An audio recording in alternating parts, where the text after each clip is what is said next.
రైతన్నలందరికీ నమస్కారం. ఈ మిర్చి తోట అన్నమాట. మిర్చి తోటలో ఈ వయాబ్రామ అనే ఈ పిచ్చి మొక్కలను తొలగిస్తూ ఉన్నాం. ఇదంతా ఒక దగ్గర చేయించుకొని కుప్పగుడిన అన్నమాట. ఒక దాంట్లో సంచులో వేసేసి దీనంతా అటు బయటికి పడేస్తా.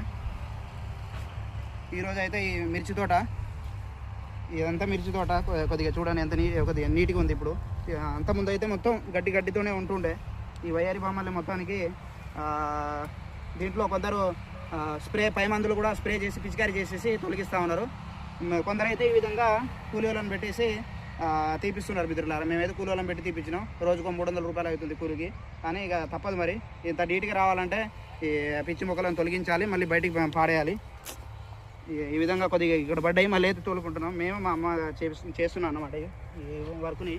ప్రస్తుతానికి మీరు కూడా కామెంట్ చేయండి. ఈ వయ్యారి బామ్మ, దీని పేరు భలే ఉంది, వయ్యారి బామ్మ అనే సాంగ్ ఉంది కదా, ఎంత సాంగ్ లాగానే ఉందన్నమాట. కాకపోతే ఇది పిచ్చి మొక్కలు తొలగిస్తే మంచిది. ఇక పంట దిగుబడి రావడానికంటే ఇది తొలగించాలన్నమాట. ఇక బొచ్చనైతే పడేస్తూ వస్తాం మిత్రులారా. Thank you.